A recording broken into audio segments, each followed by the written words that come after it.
Hello guys, hello mayam. Ngasigi wari asidi 1991 da Taiwan da thokhiba yamna ngkpa solve toba ngamdana tha 8 supna call case oiraga lerakhiba case amabu asibagi thawaina masagi case pu solve tawjakhibagi wari ni. Wari asi haudringai da karigumba adomsu asing asengba thokhiba tabada strange oiba dark disturbing oiba amasung mysterious oiba wari crime singi fan oibirabadi you come to the right channel. So channel asidagi weekly gi video upload tawjarakpa matamda miss oibidana ba channel asibu sukchoi choidana subscribe tawsembira aduga wari asi tabiraga adongi thamoi wakanda fawbirakpa adu comment drop tawsembiramu amasung ngasigi video asibu like share namjenbiramu adudi mayam ngasigi wari romda amung laksarage 1991 gi February gi tang mari gi ayukta Taiwan country gi capital city oriba Taipei city asigi manungda leiba taxi headquarter gi ground floor da weng kauba taxi driver nupa amaga magi colleague atopa taxi driver nupa amaga face to face mai onjanaraga wari sanarga lerami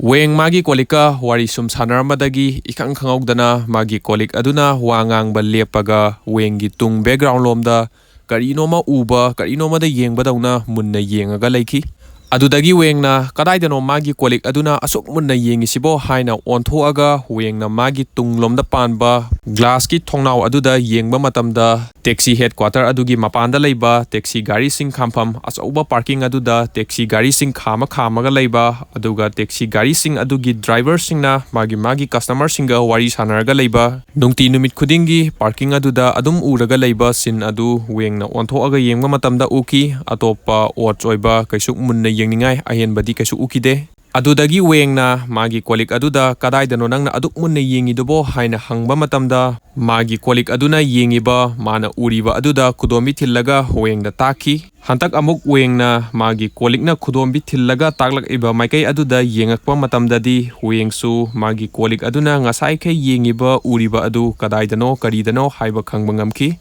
wengi colleague na wengda kudombi thillaga takriba adu makoiga thabak punminaba mamingna liu swisang kauba taxi driver nupa amadani Singraba parking adugi marakta wengna liu hek ubaga liu magi makuta sana machugi budagi statue ama kolaga singraba miya marak adagi taxi gari singi marakta litlaga layu na sienba adu wengna ukhi sana machugi budagi statue ama kolaga layu na singraba parking adugi marakta litlaga magi gari khamamba magi gari park toromba jaga adu phawba chenjalaga magi gari manak hek yobaga layu hatu gari manungda hek phamthabaga thong phat lonjalaga mina ugidra adagi mangonda atopa mina inerakpra yengbagumna layuna gari manung aduda paktharaga cheptha gari gi akoibada yengamaga layuna magi makhutta kolakhiba sana machugi budagi statue adu magi gari mamangda thammaga lai khoirambadawna layu mamit usallaga ngaihak machinda murum solaga lekhi Taxi company aduda thabak tominariba layugi colleague sing layugi hantak tha kharasida honga iba attitude behavior sing urasu una khangasu khangna magi colleague single nong mata sangjalaga layuda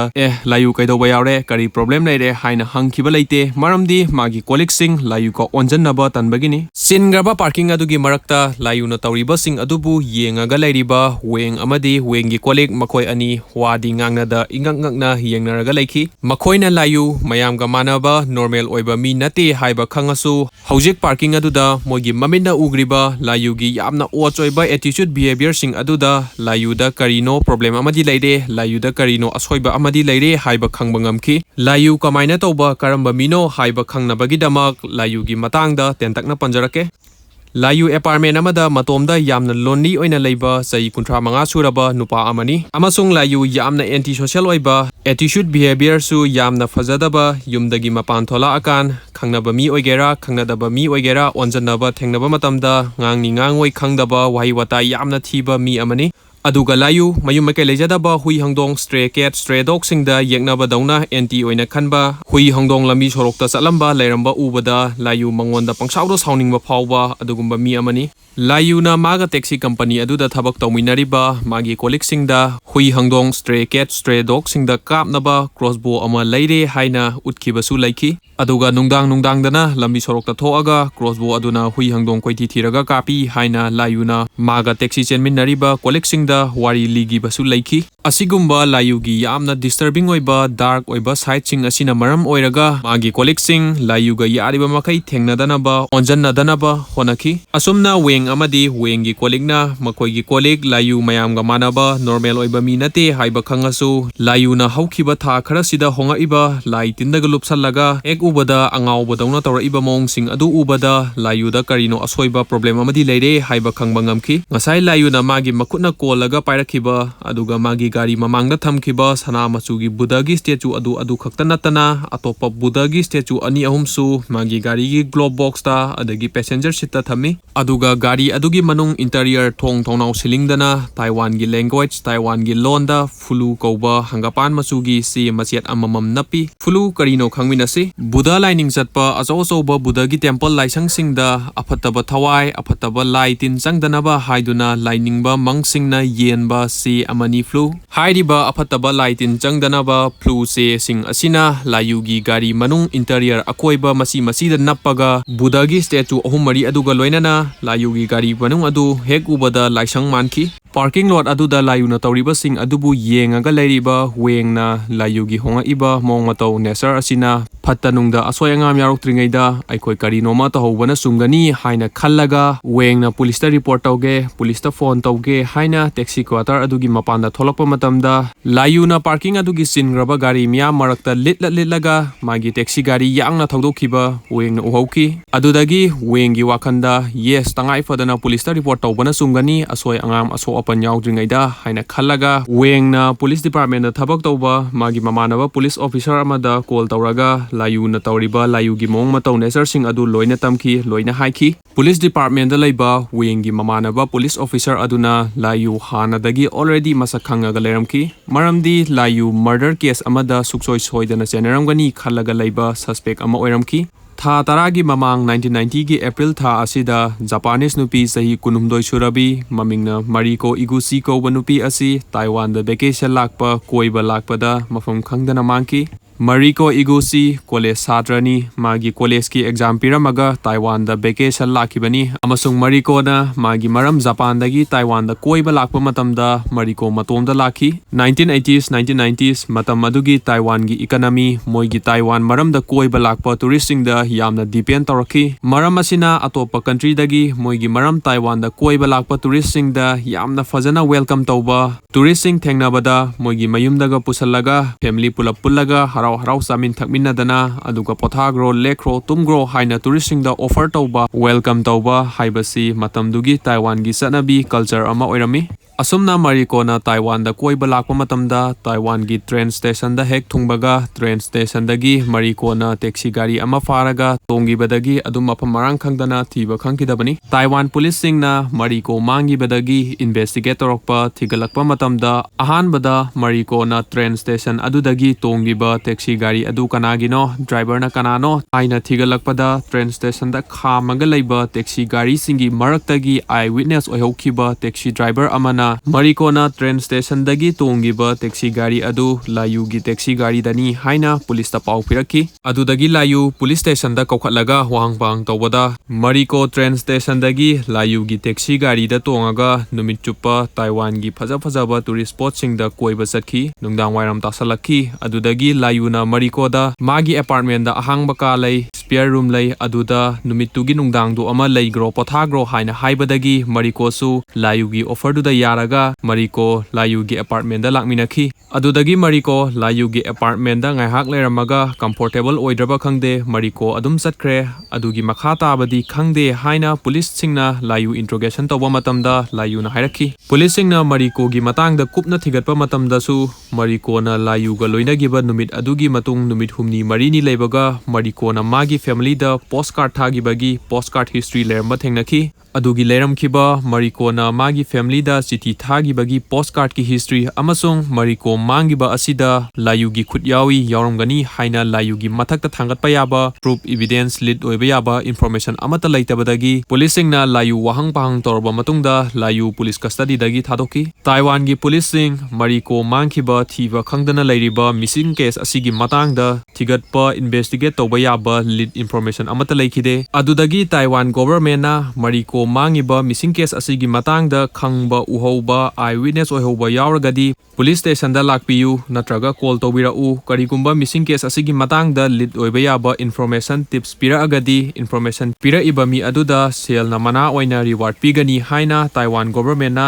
pau news media newspaper singda headline oina hapki. Adudagi masing thingamdana police station da call tawra aga tips information masing thingamdana piraki adubu case asigi matangda lead oiba yaba tips information di amata yaukhide. Taiwan government na MARIKO missing case asigi matangda information tips pirakpa mida sel na mana oina reward pigani haina lauthokpadagi reward pambadagi karimata khangdaba mi amanasu police station da call tawsala aga aranba information tips masing thingamdana piraki. Aranba information sing adu thigatnaba honabata police singi matam yamna mangki. MARIKO missing case tha mapan tara supna call case oiraga leikhi adubu MARIKO mangibagi pauna news media international news singi headline oikhiba lebak miyam pumbana khangnarakhiba matam aduda Taiwan da yamna ochoiba thawong khara uba phangki. Taiwan gi praja singda Japanese nupi amana call tawra aga kapoi chawboi Japan gi language da second tara kun wa hai doba ngang doba ngangamaga phone hekta fatka khiba masigi thawong asi paktaknana Taiwan gi praja singna thengnakhi.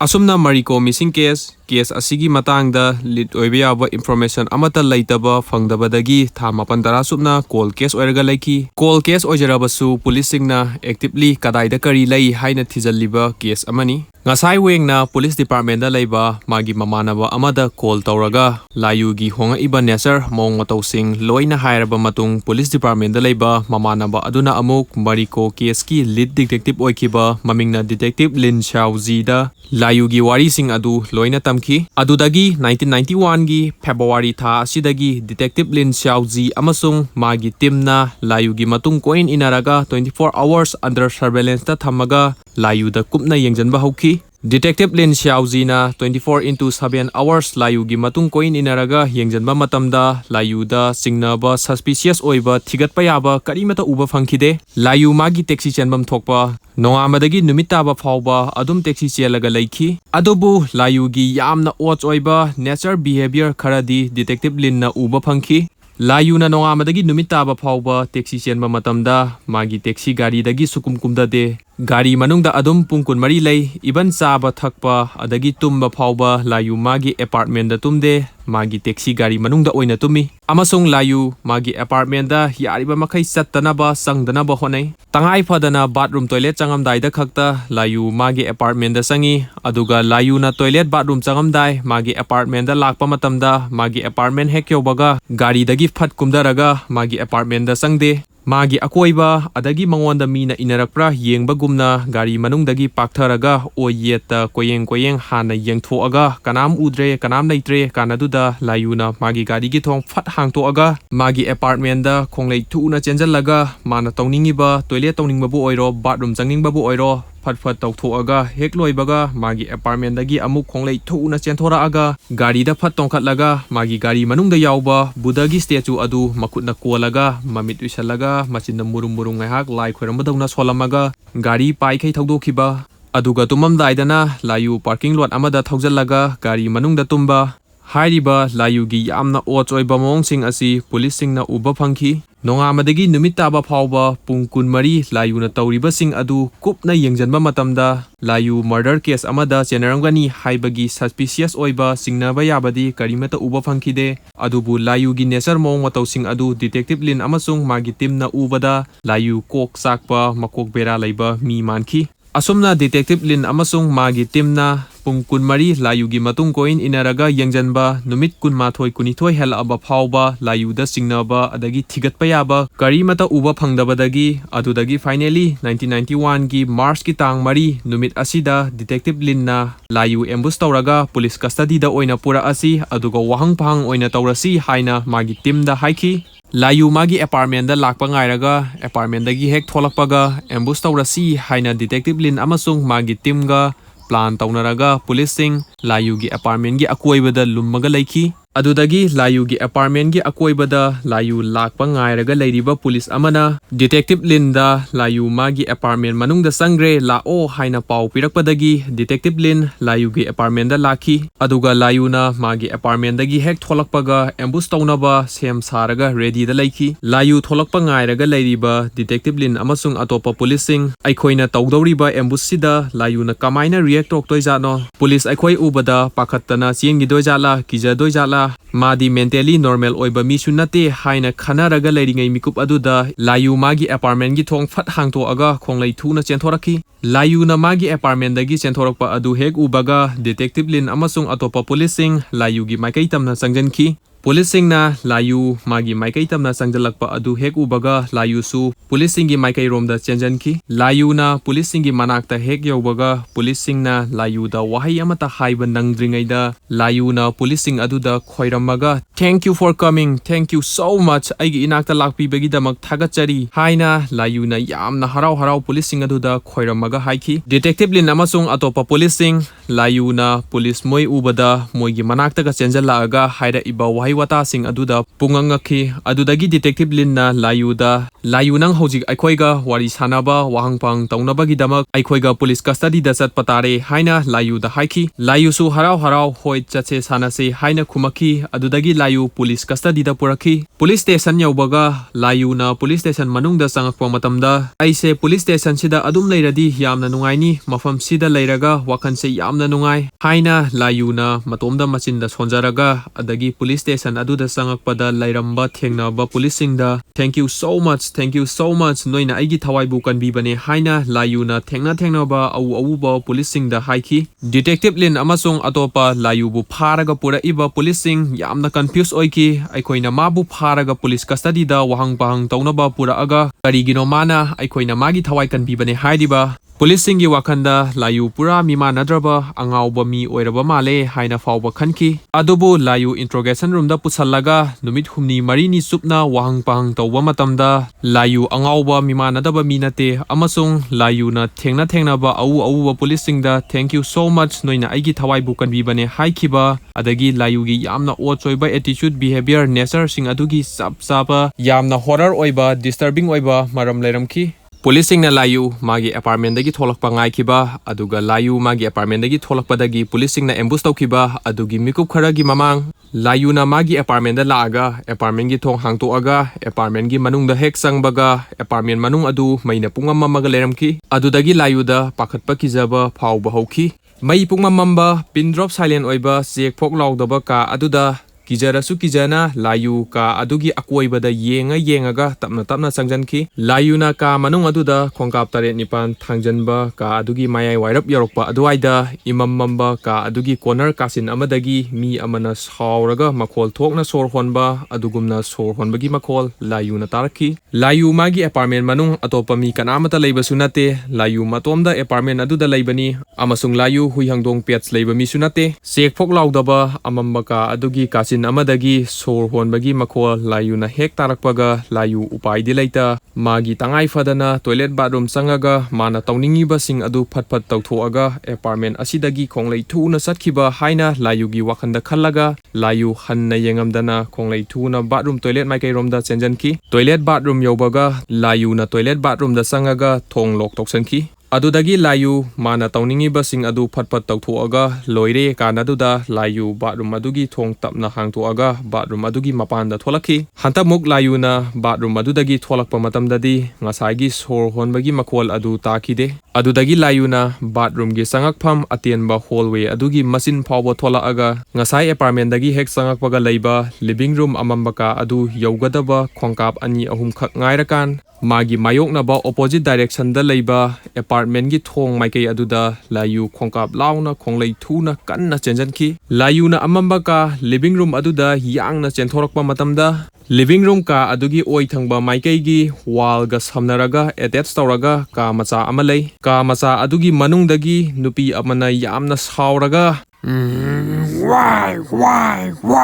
Kari maram gino haina hanjan laubagi makhol taraki layu hanna yangamdana magi apartment gi thong phau chenjal laga thonggi handle chingaga ma thokpa chalani kanaduda layuna haipet cheptak tawraga thong adugi wangmada lanthoknaba hotnabada amamba ka adugi manungdagi missing oiraga leiriba mariko na masamana ifa pharaga mariko na sauraga magi maikairomda chenjalakpagi sin adu layuna uhauki layuna thonggi wangmada hek lepaga magi apartment gi thong fat lonjalaga lok tawsanki adudagi magi apartment manung adu silent ta laiki maram asinani layuna angawbadawna hongakriba layugi wakhanda magi apartment manungda haukiba tha mapan thara sida sunglep leptana mariko gi thawaina tamnaraga leire haina khanbadagi layuna magi apartment hunto amaga tumba phawba magi gari manungda tumkiba adagi sumaina magi apartment manungda tamnaraga leire haina paw tamgadabadusu magi close oiba mamanaba magi close oiba family kanamata leikide